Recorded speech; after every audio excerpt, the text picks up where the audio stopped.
Là il y a plein de morceaux de rouille par contre. Si je gratte ici, je pense que je vais trouver des trucs sympas. Oh putain de sa maman. J'ai chopé le tétanos rien qu'en regardant cette rouille tellement il y en a.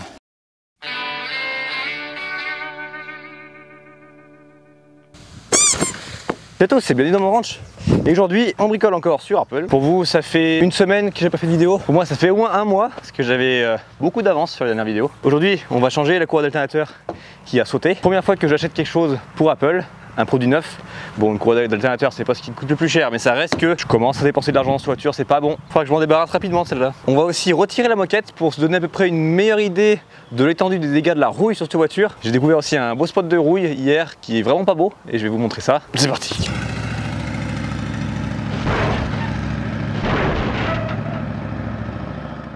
En tant qu'humain intelligent, j'ai choisi de m'habiller en blanc aujourd'hui pour faire de la mécanique. Très bien pensé. Bravo Nils. Ah bah c'est bien Nils. Aujourd'hui, on a notre petite courroie. Et en vrai, elle est pas très grande, hein, c'est vraiment juste ça quoi. Mais bon, sans ça, la pompe à eau n'est pas embarquée et donc le moteur fait de la merde et surchauffe. Aïe tabarnak. Je fais gaffe de pas trop tendre la courroie non plus parce que c'est un coup à la péter. Je peux aussi abîmer prématurément les roulements de l'alternateur ou de la pompe à eau. Donc on va essayer de pas trop serrer comme un bourrin, mais suffisamment pour pas qu'elle couine non plus. Quelque chose comme ça, c'est pas mal.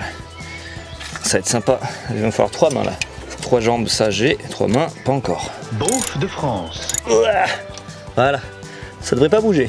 Hop. Bon, voilà. Maintenant que la courroie d'alternateur est en place, on va pouvoir enfin se rebalader avec la voiture, parce que dernièrement je pouvais plus. Je vais en profiter au passage pour revenir en arrière quelques mois, où je racontais quelques trucs sur justement le fameux projet de la Mercury.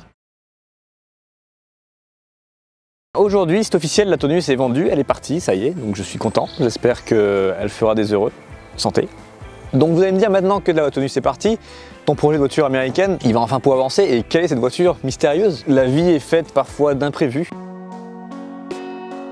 Et là, il se trouve qu'il y a un gros imprévu qui m'est tombé sur le coin de la gueule qui fait que ce projet finalement n'aboutira pas. Donc je suis dégoûté. C'est la vie et comme on dit, c'est un mal pour un bien. Ça fait chier sur le moment présent, mais c'est pour un bien plus tard. Donc c'est pas grave. Donc maintenant que ce projet finalement n'arrivera pas à maturité, je peux vous dévoiler c'était quoi le modèle mystère. Il s'agissait d'une Mercury Monterey de 68, 4-door hardtop. Une 4 portes, mais lorsque tu descends les 4 vitres électriques, elle c'était électrique sur cette voiture-là, et ben t'as pas le montant au milieu, le pilier dégueulasse qui casse la ligne d'une bagnole à chaque fois. Un peu comme l'Impala 67 que j'avais, quand tu descends les 4 vitres, ça donne un look un peu comme si c'était un coupé de porte, alors qu'en fait non, c'est une 4 portes. Ce qui est drôle, c'est que cette Mercury Monterey est en fait la version américaine de la Mercury Meteor. Mercury Meteor que je possédais donc au Canada, celle-ci. Même si c'est pas la même année, elle était 70 et le projet en question était 68. Elle avait le Big Block 390, donc c'est un avion de chasse, carburateur 4 corps. C'est un muscle car en 4 portes. Un beau sleeper comme certains l'appelleraient. Franchement, ça aurait été un kiff. La marque Ford ne veut pas me lâcher. C'est même pas moi qui cherche à acheter absolument des Ford. Hein. Puis bon, mes peu d'expérience que j'ai eu avec les General Motors, les deux Oldsmobile que j'ai eu, ça a été désastreux à chaque fois, donc dans un sens, ça m'aide pas spécialement à aimer autre chose que du Ford, j'avoue. Petite anecdote que vous ne savez peut-être pas, mais savez-vous que Ford, en réalité, signifie Fucking Old Rebuild Dodge. Petit clin d'œil à JF qui m'avait sorti cette blague et qui m'avait bien fait rire. Trêve de blablatage, maintenant je vais m'en aller et on va pouvoir être demain et continuer le bricolage sur cette bagnole et voir si ça fonctionne. Let's go. Maintenant que ce petit passage de vidéo est passé, on va faire le tour de la bagnole, je vais vous remontrer un peu les points de rouille vraiment violents et on va aller à l'intérieur, virer les sièges conducteurs et passagers, virer la moquette et regarder ce qui nous reste réellement du plancher finalement. On avait tous vu les ailes avant, ça encore c'est sauvable, t'achètes une aile avant, ça y est c'est fini. Sous l'aile avant, il y a l'espèce de longeron là, la joue d'aile ou je sais pas comment on appelle ça, qui est bouffée. Donc là, gros problème de carrosserie à régler. Le fameux bas d'aile arrière bouffé, perforé carrément, et là également bien mort. Donc là je sais même pas c'est quoi ce machin qui dépasse, un bout de papier. Là il manque vraiment un morceau quoi, un gros chunk. Et je suis sûr que si je tape un peu fort, il y a moyen qu'il y ait d'autres morceaux qui tombent. Mais le pire n'est pas là. Ce côté-là, le tour d'aile est mort de chez mort, c'est violent. Et surtout là, ça c'est le réservoir qu'on voit derrière. Hein. L'aile, elle s'arrête là. Dans son passé, elle a été bricolée. La rouille a été, entre parenthèses, réparée, comblée avec du mastic. Il y a plein de gens qui récemment ont rejoint la chaîne. Donc vous saviez peut-être pas forcément c'était quoi le projet de base avec cette bagnole là. Je l'ai acheté pour pièces. À la base j'ai acheté pour pièces détachées. Elle n'était pas roulante, elle n'était pas supposée rerouler un jour d'ailleurs. Et je l'avais acheté pour récupérer des morceaux dessus. Donc je comptais pas non plus la restaurer. Je ne compte toujours pas d'ailleurs la restaurer parce que ça serait un gouffre financier pour un modèle qui vaut absolument rien. Donc voilà, je m'amuse avec et je ne compte pas faire de vraies belles grosses réparations dessus. Après je ne compte pas la garder mais je ne compte pas non plus la mettre à la casse. Je suis trop passionné de voiture pour foutre une bagnole à la casse. Quand c'est une Saxo ou un truc peu importe, c'est pas collector pour moi. Mais par contre ça, années 70, 80, je peux pas mettre ça à la casse. C'est contre ma réglementation interne. Et même à l'époque où je travaillais à la casse au Kenny, quand il y avait une vieille voiture à écraser, je refusais de le faire. C'était mon chef d'équipe de s'en occuper. Après ce long blablatage, maintenant on va s'occuper de démonter l'intérieur. On va virer ça, puisque c'est plus facile à enlever. Le seul truc qui est en bon état de cette voiture, c'est l'assise de la banquette arrière. C'est toujours mieux que rien. Maintenant, on va virer ça, les sièges de Renault Fuego. Je sais pas si c'est des sièges de Renault Fuego ou de R5, mais en tout cas, c'est sûr que c'est du Renault. Dans les R5 automatiques que j'avais bricolé il y a un peu de temps, quasi un an maintenant, mine de rien, les sièges ressemblaient beaucoup à ceux-là. Ça s'est enlevé. La ceinture, c'est viré. On va la mettre là, pas qu'elle nous fasse chier. Là, j'ai enlevé ce petit morceau de plastoc. Maintenant, on devrait être capable de soulever le tapis au moins de ce côté-là et voir un petit peu l'étendue des dégâts qui nous attendent. Le face reveal du plancher de la voiture. Un plancher reveal. C'est un petit peu croustillant. Là, il y a plein de morceaux de rouille par contre. Si je gratte ici, je pense que je vais trouver des trucs sympas. Oh putain de sa mama. C'est pire que ce que je pensais. Je m'attendais à pire, mais c'est encore pire. J'ai chopé le tétanos rien qu'en regardant cette rouille, tellement il y en a. C'est pas ouf, mais c'est... Ah si, c'est perforé. Waouh. Waouh, waouh, waouh, waouh, waouh. Je passe au travers. Le métal, il est tellement fragilisé ici que... C'est comme essayer de passer un tournevis à travers une canette. Tu sens que le métal est très fragile et très fin. Ouais, là il y a carrément un patch qui aurait besoin d'être refait. Surtout que là, le trou qui est juste ici, c'est le trou de la vis du siège. C'est carrément un problème de sécurité là, carrément. Donc ça a beau être un petit trou de rouille, il est placé à un endroit hyper stratégique en fait. À un endroit de merde qui condamne la bagnole limite quoi. Sauf si tu remplaces ça bien sûr. On a la fixation du siège ici.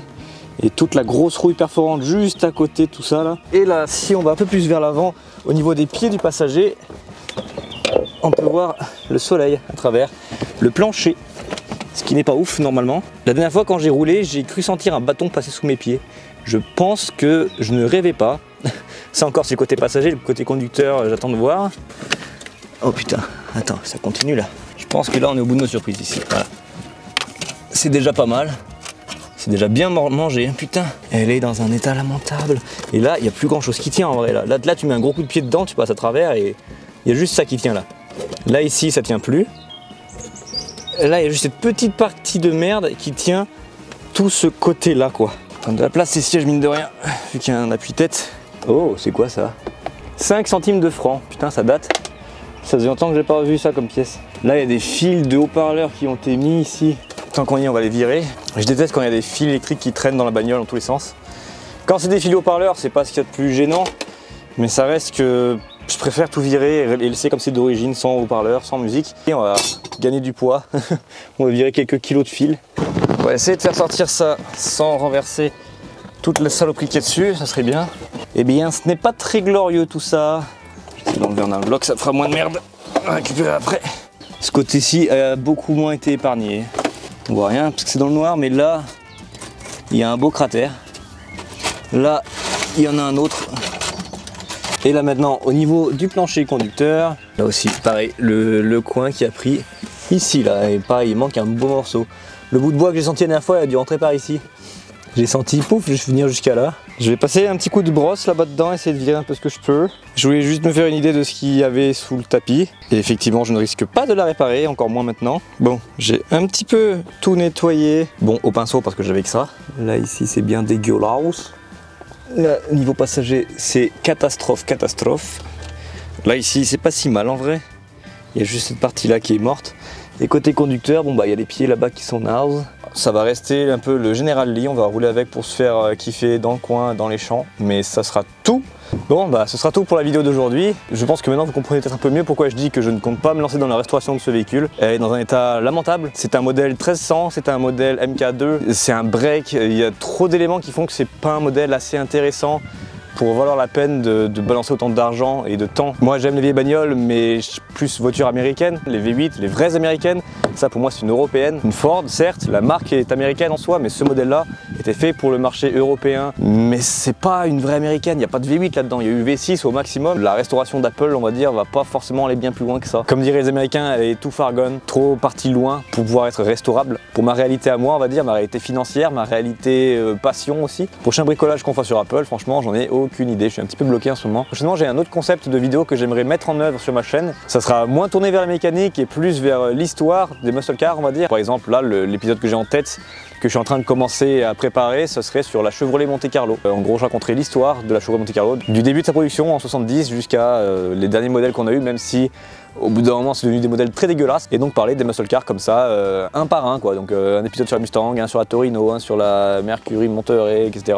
Plus axé sur les voitures des années 70, les muscle cars, etc. Tout ce qui est Cadillac Eldorado ou Chevrolet Bel Air, etc.